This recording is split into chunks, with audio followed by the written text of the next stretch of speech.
কামপুৰত ক্ৰমাৎ বৃদ্ধি পাইছে হাতী মানুহৰ সংঘাত। কামপুৰৰ বিভিন্ন প্ৰান্তত বন্যহস্তীৰ এটা বৃহৎ জাকে তাণ্ডৱ চলাই প্ৰায় 200 বিঘা ৰঙালাও খেতি নষ্ট কৰাৰ লগতে বহু ধান খেতিৰো ক্ষতিসাধন কৰিছে।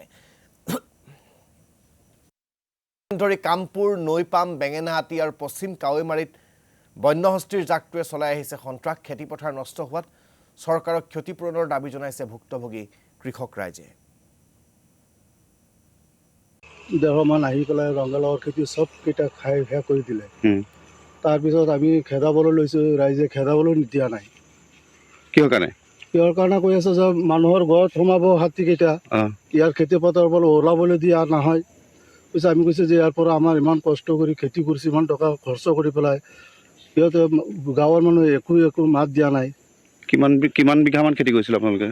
ইয়াত আমাৰ খেতি আছিলে 30-40 বিঘামান, সিফালে আৰু আছিলে 40-50 বিঘামান আৰু সিফালে আছিলে, চব খাই দিলে। এতিয়া কি কৰিছে এতিয়া আচলতে আপোনালোকে? এতিয়া কি কৰিম, উপায় নাই। আমি যিকেইটা ছিঙি গৈছে এইকেইটা এতিয়া বজাৰত নি পেলাই বিক্ৰী কৰিব লাগিব, আৰু যিকেইটা লোকচান কৰিলেই এতিয়া আৰু কি ক'ম আমি। আজিও দেখা গৈছে ওচৰতে এতিয়াও হাতী আছে। ওচৰতে এতিয়া আহিয়ে আছে হাতী, খেতিত আহিবই আজি। আমাৰ ইয়াত কালি ৰাতি আহি আমাৰ ঘৰ দৰ যি আছিলে চব ভাঙিছে। আজিৰ পৰা প্ৰায় 2 মাহমান আগত হাতীৰ এটা জাক প্ৰায় 200-300 মান হাতী আছে, লগত পোৱালি ছোৱালী লৈ সিহঁতে আহি পেলাই ইয়াত আমাৰ ধান খেতি আছিলে, তাৰে ধান খেতি খাই এতিয়া সেইবিলাক শেষ হ'ল। এতিয়া আমি মাকৈ অলপ লগাইছোঁ, লগতে তিতা কেৰেলা, মিঠালাও সেইবিলাক খেতি কৰিছোঁ। তাকো এতিয়া আহি পেলাই সিহঁতে ৰাতি মানে কি সন্ধিয়া হ'লে সিহঁতে সোমাই আহি পেলাই আমাৰ এই শস্যবিলাক খাই আছে। লগতে আমি ইয়াতে 3-4টা পৰিয়াল আছোঁ।